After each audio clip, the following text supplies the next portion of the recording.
अस्सलाम वालेकुम, मैं हूं मुदस्सिर बशीर और आप सबको BFA यूनिवर्स में खुश आमदीद। तो बिलाखिर स्टूडेंट्स, आज हम एक्सरसाइज 2.2 की जाने पहुंच ही चुके हैं, क्योंकि हमें इस एक्सरसाइज पे पहुंचने के लिए एक लंबा सफ़र करना पड़ा, जो कि हमने लेक्चर नंबर 3 और लेक्चर नंबर 4 की सूरत में किया। ये exercise totally properties based exercise है, 2.2 मैथ 9 की है। इसमें कुछ प्रॉपर्टीज़ यूज़ की गई हैं और हमें ये बताना होता है कि ये कौन सी प्रॉपर्टी इसमें इस्तेमाल की गई है। तो ये बताने से पहले हमें पहले उन प्रॉपर्टीज़ को समझना था कि आखिर ये जो प्रॉपर्टीज़ होती हैं कि कम्यूटेटिव लॉ है, एसोसिएटिव लॉ है, ट्राइकॉटमी प्रॉपर्टी थी, इस तरह मुख्तलिफ प्रॉपर्टीज़ आई थी हमारे पास, और डिवीजन प्रॉपर्टी थी, कि इन प्रॉपर्टीज़ को हम कैसे नाम देंगे, कि ये प्रॉपर्टीज़ क्या होती हैं। उसको हमने बड़ी तफसील के साथ लेक्चर नंबर 3 में और लेक्चर नंबर 4 में हमने बड़ी तफसील के साथ तमाम प्रॉपर्टीज़ को हमने पढ़ा है। इसलिए यहाँ मैंने एक नोट भी दे रखा है कि इस मशक को हल करने से पहले लेक्चर नंबर 3 और लेक्चर नंबर 4 को आपने लाजमी सुनना है। मैं छोटी सी रिवीजन दे देता हूँ कि हमने जब वहाँ पढ़ा, एक हमने वहाँ पढ़ा था क्लोजर लॉ पढ़ा था, जिसमें हम कह रहे थे क्लोजर लॉ के बारे में हम ये कह रहे थे कि क्लोजर लॉ वो होता है जिसमें किसी सेट में से 2 नंबर लिए जाएं और उनको आपस में ज़रब दे दी जाए तो उनका जवाब भी उसी सेट में जाना चाहिए। ये हमने कहा था। अगर 4 और 5 एक सेट में से हैं तो उनका आंसर भी उसी सेट में होना चाहिए। उसको हमने कहा था क्लोजर लॉ। कम्यूटेटिव के लिए मैंने ये कहा था कि 2 रकमें आपके पास हों, प्लस में हों या मल्टीप्लिकेशन में हों, आप उनकी जगह चेंज कर दें, पोजीशन चेंज करके लिख दें तो जवाब पे कोई फ़र्क नहीं पड़ता, और इसको हमने नाम दे रखा था कि ये कम्यूटेटिव लॉ होता है। एसोसिएटिव लॉ में हमने क्या कहा था? हमने कहा था इसमें 3 रकमें होती हैं, दोनों तरफ 3 रकमें थीं। बस ये होता है कि बेशक पहली 2 को जमा करें तो तीसरी बाद में जमा करें, या आखिरी 2 को पहले जमा कर लें और पहली बाद में जमा करें। तो हमने कहा था दोनों सूरतों में आंसर सेम आता है। इसको हमने एसोसिएटिव लॉ कहा था। यानी ये 3 रकमों का ब्रैकेटों वाला एसोसिएटिव लॉ होता है। कम्यूटेटिव होता है कि जगह चेंज करें। क्लोजर ये था कि आपने 2 रकमों को चाहे ऐड करें, चाहे उसको सब्ट्रैक्ट करें, प्लस करें, किसी भी ऑपरेशन के साथ, तो उनका आंसर उसी सेट में अगर आ जाए तो हम कहते हैं कि ये क्लोजर लॉ है। यानी खसियत बंदिश है, ये खसियत मुबादला होती है, ये खसियत तलाज़म होती है। तो इस तरह ट्राइकॉटमी प्रॉपर्टी थी कि किसी भी नंबर की 3 सूरतें हो सकती हैं, या तो 2 नंबर आपस में बड़े, वो एक नंबर दूसरे से बड़ा हो सकता है, या हमने कहा था एक दूसरे से छोटा हो सकता है, या दोनों बराबर हो सकते हैं। तो 3 सूरतें थी हमारे पास। फिर हमारे पास एक बड़ा इंपॉर्टेंट नुकता था जिसमें हमने ये पढ़ा था एडिटिव आइडेंटिटी के बारे में। जमई ज़ाती अंसर आपको याद होगा, एडिटिव आइडेंटिटी वो हमने कहा था कि 0 है। फिर हमने मल्टीप्लिकेटिव आइडेंटिटी के बारे में भी जिक्र किया था और हमने कहा था वो 1 है, कि 1 एक ऐसा नंबर है जिसको किसी से भी ज़रा देते फिरें तो कोई फ़र्क नहीं पड़ेगा, और 0 एक ऐसा नंबर है जिसको किसी में जमा करते फिरें तो कोई फ़र्क नहीं पड़ेगा। इसलिए इसको एडिटिव आइडेंटिटी कहा था, इसको मल्टीप्लिकेटिव आइडेंटिटी कहा था।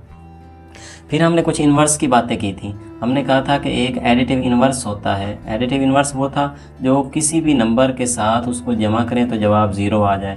इन दोनों को जमा करने से आंसर 0 आ रहा है, इसका मतलब ये एक दूसरे के एडिटिव इन्वर्स हैं। और फिर इसी तरह हमने वहाँ मल्टीप्लिकेटिव इन्वर्स की भी बात की थी। उसमें हमने ये कहा था कि कोई 2 नंबर हों, उनको ज़रब देने से अगर जवाब 1 आ जाए तो हम कहते हैं ये दोनों एक दूसरे के मल्टीप्लिकेटिव इन्वर्स हैं। ये बातें हमने वहाँ बहुत तफसील के साथ, एग्जाम्पल के साथ की हैं। आपने इस मशक को करने के लिए, इस मशक में कुछ नहीं, यहाँ मैं सिर्फ नाम लिखने जा रहा हूँ, क्योंकि मैं इन प्रॉपर्टीज़ को बहुत तफसील के साथ वहाँ पढ़ा चुका हूँ। इसलिए आपने अगर अभी तक वो लेक्चर नहीं सुना तो आप पहले लाजमन लेक्चर नंबर 3 और लेक्चर नंबर 4 सुन लें जो प्रॉपर्टीज़ का है, और अब फिर आप मशक पे आ जाएं। मशक आपके लिए कुछ भी नहीं है। इस मशक में से MCQ पेपर में आते हैं और मे भी शॉर्ट क्वेश्चन भी एक क्वेश्चन है जो पॉसिबल होता है कि पेपर में आ सके। तो स्टार्ट करते हैं एक्सरसाइज को। क्वेश्चन नंबर 1 ये है कि आइडेंटिफाई, निशानदही करें। यानी ये कुछ क्वेश्चन है, उसमें प्रॉपर्टीज़ कहता है कि इस क्वेश्चन में मैंने कौन सी प्रॉपर्टी यूज़ की है, बस मुझे ये बता दें। तो ये तो बहुत आसान है, अगर आपने बस देखना है कि यहाँ काम कैसे हो रहा है, वेरी सिंपल है। आप देखते जाएं, आपको आंसर का पता चलता चला जाएगा। लिखा हुआ है A + B = B + A। अब गौर करें क्या किया उसने, A + B था, दूसरी तरफ उसने सिर्फ इतना ही किया ना कि उसने इसको चेंज कर दिया, इंटरचेंज कर दिया। यानी जो A + B था उसने पोजीशन चेंज कर दी। तो ये जो पोजीशन चेंज करने वाली प्रॉपर्टी होती है, ये तो हमें याद है, ये तो कम्यूटेटिव लॉ होता है, यानी कि खसियत मुबादला होता है। चूंकि ये जमा वाला उसने इस्तेमाल किया तो आपने आगे लिख देना है। अगर आप इंग्लिश मीडियम में तो आप लिखें commutative with respect to addition, अगर उर्दू मीडियम में तो आप लिखें खसियत मुबादला बालिहाज जमा। तो जस्ट आपने इसको देखा कि उसने किया क्या है, आपने बता दिया। सेकंड पे आए, क्या लिखा हुआ है ABC। इधर पहली 2 पे ब्रैकेट है, उधर आखिरी 2 पे ब्रैकेट है। अच्छा, ये मैं अभी भी बात कर रहा था कि 3 रकमें हों और पहली 2 पे ब्रैकेट आखिरी 2 पे ब्रैकेट हो, तो ये तो एसोसिएटिव लॉ होता है, खसियत तलाज़म होता है। बस अब सिर्फ ये देखना है कि यहाँ पे जमा है या ज़रब है, तो ये चूँकि कोई अलामत नहीं इस्तेमाल हुई, इसका मतलब यहाँ पे मल्टीप्लिकेशन है। लिहाजा ये वाला मेरा जो क्वेश्चन है ये associative with respect to multiplication बना, खसियत तलाज़म बालिहाज ज़रब। ये भी सिंपल। अगले पे आते हैं।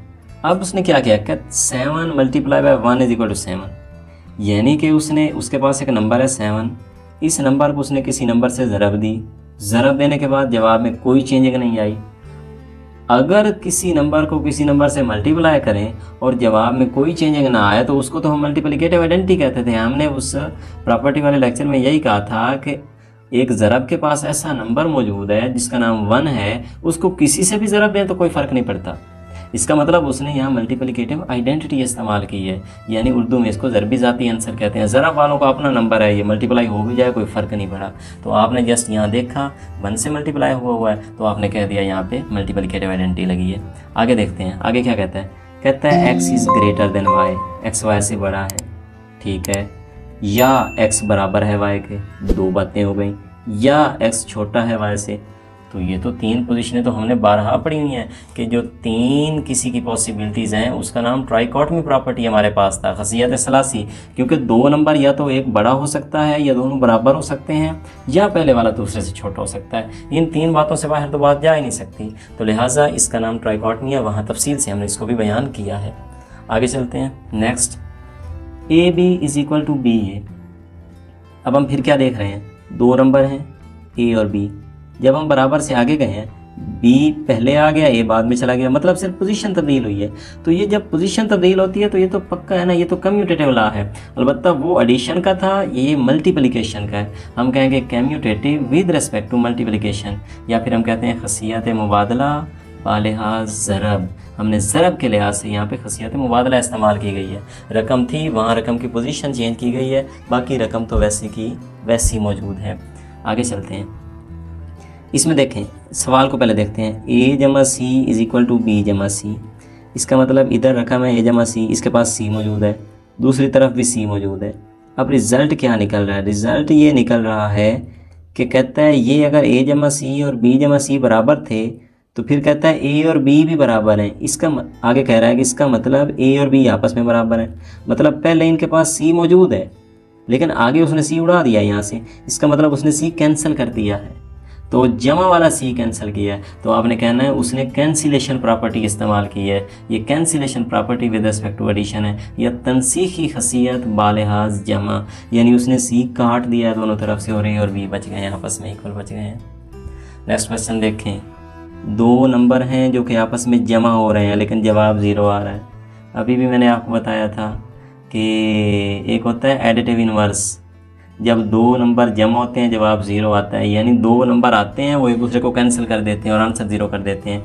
अगर 2 नंबर मिलकर आंसर 0 कर दें तो हम कहते हैं ये एक दूसरे के उलट थे, इसलिए इन्होंने एक दूसरे को कैंसिल करके 0 किया है। इनको एडिटिव इनवर्स कहा जाता है या इनको जमई मखूस कहा जाता है। आपने क्वेश्चन देखना है, उस पर गौर करना है, काम क्या हुआ है, फिर आपने उसका नाम दे देना, ये फलां काम है।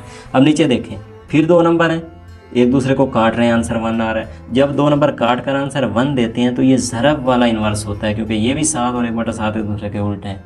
इसका मतलब ये मल्टीप्लिकेटिव इन्वर्स है। मल्टीप्लिकेटिव इन्वर्स इसका नाम है, या इसको ज़रबी मफूस कहते हैं। आखिरी प्रॉपर्टी क्वेश्चन नंबर 1 की, उसने कहा A is greater than B, ठीक हो गया। अब कहता है इसका मतलब ये है अगर ए बी से बड़ा था तो फिर कहता है ए सी भी बड़ा है बी सी से, यानी इधर ए और बी थे, उसने दोनों तरफ क्या कर दिया है, सी इसके साथ भी सी लगा दिया और बी के साथ भी सी लगा दिया, मतलब उसने सी से ज़रब दे दी है। तो ये वाली जो, और सी के बारे में बताया सी जमा वाला है क्योंकि सी ग्रेटर देन 0 है। तो जमा वाले नंबर में हमने वहाँ प्रॉपर्टीज़ में पढ़ा था कि जमा वाले नंबर से दोनों साइडों से मल्टीप्लाई करें तो ये वाला जो सिंबल है ये चेंज नहीं होता। उसने वाकई चेंज नहीं किया। पहले ए बी से बड़ा था, इसका मतलब ए को मैं सी से ज़रब दूँ और बी को भी सी से ज़रब दूँ तो फिर भी ये वाला उससे बड़ा है। तो हमें वाज़ेह नज़र आ रहा है कि रकम ये थी, उसने इस रकम की दोनों जानिब एक नंबर से ज़रब दी है, मतलब उसने मल्टीप्लिकेटिव प्रॉपर्टी इस्तेमाल की है। इसको मैं उर्दू में ज़रबी खसियत कहता हूँ। मल्टीप्लिकेटिव इस्तेमाल की गई है। तो वेरी सिंपल है ये क्वेश्चन नंबर 1 आप फिर देख लें। यहाँ कम्यूटेटिव ला था, चेंजिंग थी, यहाँ एसोसिएटिव ला था, ये आइडेंटिटी थी, ये ट्राइकॉटमी थी, ये भी मल्टीप्लिकेटिव था क्योंकि ज़रब हो रही थी, कम्यूटेटिव था सॉरी, और विद रिस्पेक्ट टू मल्टीप्लिकेशन। यहाँ पे सी कैंसिल कर दिया गया था, यहाँ 2 ऐड होकर 0 कर रहे थे तो हमने कहा एडिटिव इनवर्स है, यहाँ 2 मल्टीप्लाई होकर 1 कर रहे थे तो हमने कहा मल्टीप्लिकेटिव इनवर्स है, और यहाँ 2 नंबर थे लेकिन बाद में कोई नंबर साथ मिल गया है, हमने कहा ज़रब हुई है, तो इसलिए हमने कहा यहाँ पे ज़रबी खसियत इस्तेमाल हुई है। बढ़ते हैं अपने क्वेश्चन नंबर 2 की जानिब और फिर क्वेश्चन नंबर 3 भी करते हैं। आज हम इस एक्सरसाइज को एंड करेंगे इसी लेक्चर में इंशाल्लाह। ये स्टूडेंट नेक्स्ट क्वेश्चन, इसमें ये एक सवाल दिया हुआ है एक्चुअली आपको, और सवाल उसने हल किया लेकिन वो कहता है हर स्टेप का आपने नाम बताना है, इसमें कौन सी प्रॉपर्टी इस्तेमाल की। सवाल तो ये है, आपको आता है 3x जमा 3 इंटू वाई माइनस एक्स है। अगले स्टेप पे ये कर दिया कि 3 को y से और x से ज़रब दे दी तो 3y माइनस 3x हो गया। फिर ये किया कि 3x को उठाकर इस तरफ लाया, 3y इधर ही रहा, तो ये जमा का 3x माइनस 3x मिलकर 0 हो गया, जमा का 3y है तो आंसर 3y आ गया। ये एक सवाल है, लेकिन असल में हमसे वो ये पूछना चाहता है कि आप ज़रा बताओ हर स्टेप पे प्रॉपर्टी कौन सी इस्तेमाल हुई है। तो हम फिर उसे बताएंगे कि प्रॉपर्टी कौन सी इस्तेमाल हुई है। ये जो पहला स्टेप है, स्टेप नंबर 1 देखें आप। स्टेप नंबर 1 में उसने क्या किया है, उसने एक प्रॉपर्टी इस्तेमाल की है, उसने 3 को अंदर मल्टीप्लाई किया है। आपको याद होगा जब मैंने पढ़ाया था कि इस तरह अगर नंबर हो कि बाहर ए हो, अंदर बी जमा सी हो, और इसको अंदर जब मल्टीप्लाई किया जाता है ए बी और फिर ए को सी पे, इसको खसियत तकसीमी कहा था हमने। तो खसियत तकसीमी इसलिए कहते हैं क्योंकि ए इन दोनों के पास चला जाता है, किस्म का ना दोनों के हिस्से में आ जाता है, इसलिए ए बी के पास भी गया, ए सी के पास भी गया, और ये जमा दरमियान में थी इसलिए विद रिस्पेक्ट टू एडिशन था। तो यहाँ पे 3y के पास भी गया है, x के पास भी गया है। इसका मतलब ये है कि उसने खसियत तकसीमी इस्तेमाल की है बालिहाज तफरीक। तो मैं यहाँ लिखता हूँ खसियत तकसीमी बालिहाज तफरीक। जो इंग्लिश मीडियम है उन्होंने इसको, इंग्लिश मीडियम वाले इसको कह देंगे division property with respect to subtraction. तो बस मैं उर्दू में अब मैं लिखता जा रहा हूँ, इंग्लिश मीडियम वाला अगर कोई है तो वो फिर इंग्लिश मीडियम के मुताबिक उसमें लिख लेगा। नेक्स्ट स्टेप देखते हैं। नेक्स्ट स्टेप में ये था कि ये तकसीम होने के बाद अब 3y और माइनस 3x हो चुका था। अब उसने क्या किया, अब सवाल में ये है कि 3x इधर चला गया और 3y इधर चला गया, यानी इन दोनों ने अपनी पोजीशन चेंज कर ली है। तो आपको पता है जब पोजीशन तब्दील होती है तो इसको कम्यूटेटिव लॉ कहते हैं, यानी खसियत मुबादला कहा जाता है इसको। तो इसका मतलब यहाँ पोजीशन जब चेंज हुई है तो फिर ये बात तय हो चुकी है कि पोजीशन चेंज होने के बाद ये जो पोजीशन चेंज हो चुकी तो उसको तो खसियत मुबादला हम कहते थे। तो लिहाजा मैं लिख देता हूँ कि यहाँ पे खसियत मुबादला इस्तेमाल हुई है, और खसियत मुबादला है भी जमा वाली बालिहाज, तो यह commutative property with respect to addition आप इसको नाम दे सकते हैं। अब आगे चलते हैं, आगे क्या हुआ है। इस स्टेप ये जब इधर आ गया, ये इधर आ गया, यहाँ तक ठीक हो गया। तो आगे मैं देखता हूँ कि वो जमा 3x और माइनस 3x मिलकर 0 हो जाते हैं। इसका मतलब ये एक दूसरे के इन्वर्स बन गए हैं, एक दूसरे के वो मकूस बन गए हैं। लिहाजा यहाँ पे ये दोनों मिलकर जो 0 कर रहे हैं, मतलब यहाँ पे आपने जमई मकूस वाली प्रॉपर्टी इस्तेमाल की है। जब 2 नंबर एक दूसरे के उलट होते हैं और वो मिलकर 0 बनाते हैं तो ये जमई मकूस है। इंग्लिश में लिखना है तो हम इसको लिखेंगे एडिटिव इन्वर्स। आगे देखें 0 + 3 पे। अब अगला स्टेप क्या किया, उसने एक नंबर में 0 ऐड किया, उसको कोई फ़र्क नहीं पड़ा, वो वैसे ही रहा। तो जब किसी नंबर में 0 ऐड करें और उसको कोई फ़र्क ना पड़े तो आपको याद होगा ये तो हमारे पास एडिटिव आइडेंटिटी होती है, यानी उर्दू में इसको ज़रबी ज़ाती अंसर कहा जाता था। तो ज़रबी ज़ाती अंसर इसको कहेंगे, या एडिटिव आइडेंटिटी, इंग्लिश में इसका नाम होगा एडिटिव आइडेंटिटी।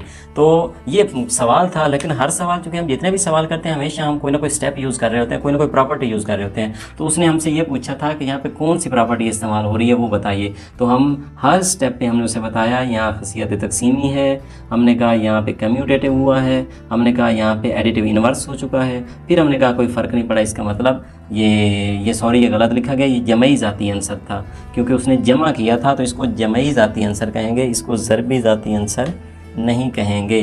तो अब आपने बस ये करना है कि मैं इसको काटता तो नहीं हूँ, इसको आपने ये कह देना है कि इसको जमई ज़ाती अंसर है। इसके ऊपर मैं क्रॉस लगा रहा हूँ क्योंकि ये ज़रब तो नहीं हुई, यहाँ पे तो एडिशन हुई है, जमा हुई है, इसलिए ये जमई ज़ाती अंसर है, ज़रबी ज़ाती अंसर नहीं है।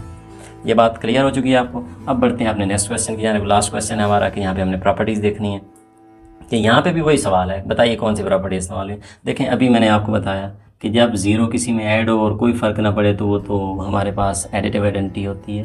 अब इंग्लिश में लिख देता हूँ इसको एडिटिव आइडेंटिटी, यानी कि जमई ज़ाती अंसर।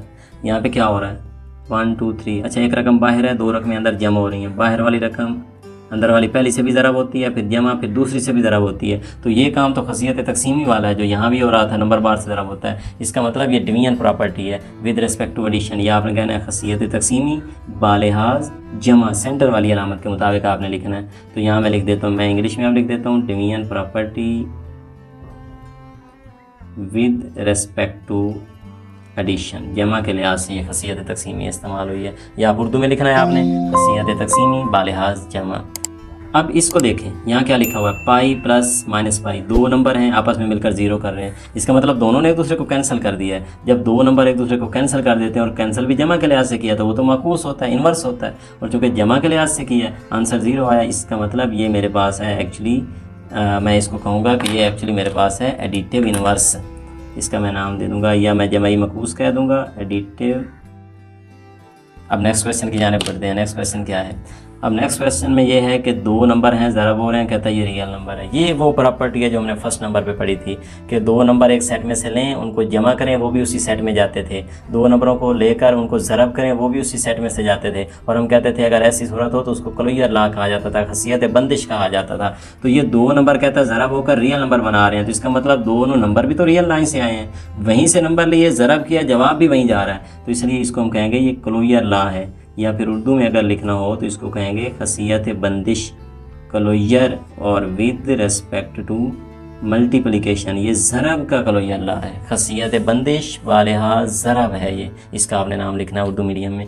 लास्ट क्वेश्चन हमारा इस एक्सरसाइज का है कि दो नंबर हैं जो कि आपस में ज़रब हो रहे हैं और आंसर 1 दे रहे हैं। इसका मतलब ये भी एक दूसरे को कैंसिल आउट कर रहे हैं, क्योंकि 5/8 है, इधर 8/5 है, 5 5 से गए, 8 8 से गए, आंसर 1 आ रहा है। जब दो नंबर एक दूसरे को कैंसिल करके 1 दे रहे हैं, तो जब भी नंबर कैंसिल करते हैं एक दूसरे को तो वो इन्वर्स होता है, ये आपने याद रखना है। और यहाँ पे दोनों नंबर कैंसिल करके 1 दे रहे हैं, तो 1 चूँकि ज़रब का नंबर है, लिहाजा ये मल्टीप्लिकेटिव इन्वर्स है। इसको इंग्लिश मीडियम में मैं अब लिख देता हूँ, ये है मेरे पास मल्टीप्लिकेटिव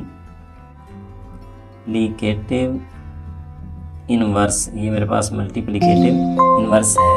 और या फिर उर्दू में कहना है तो ये ज़रबी माकूस है मेरे पास। तो बहुत आसान सवाल थे ये भी, जस्ट आपने क्वेश्चन को देखते जाना था और प्रॉपर्टीज़ का आपने नाम लेना था कि यहाँ के कौन सी प्रॉपर्टी इस्तेमाल हो रही है। ज़ीरो ऐड हो रहा था, हमने कहा एडिटिव आइडेंटिटी है। मल्टीप्लाई हो रहा था अंदर, हमने कहा डिवीजन प्रॉपर्टी है, खसियत तकसीमी है। मिलकर ज़ीरो कर रहे थे, हमने कहा कैंसिल कर दिया इन्होंने, इसका मतलब एडिटिव इन्वर्स है, जमई मकूस है।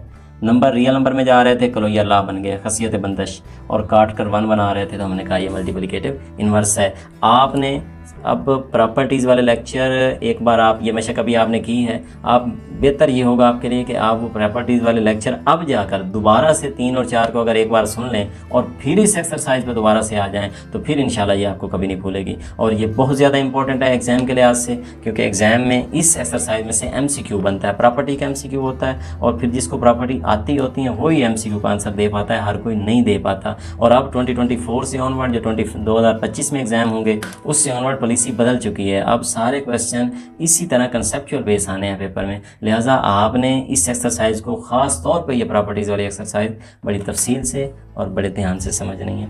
कोशिश मैंने की है कि आपको मैं बहुत बेहतर से बेहतर करके समझा सकूं। उम्मीद है आपको इसकी समझ आ जाएगी। तो इंशाल्लाह नेक्स्ट टाइम नेक्स्ट लेक्चर के साथ मिलते हैं, तब तक के लिए अल्लाह हाफिज़, थैंक यू।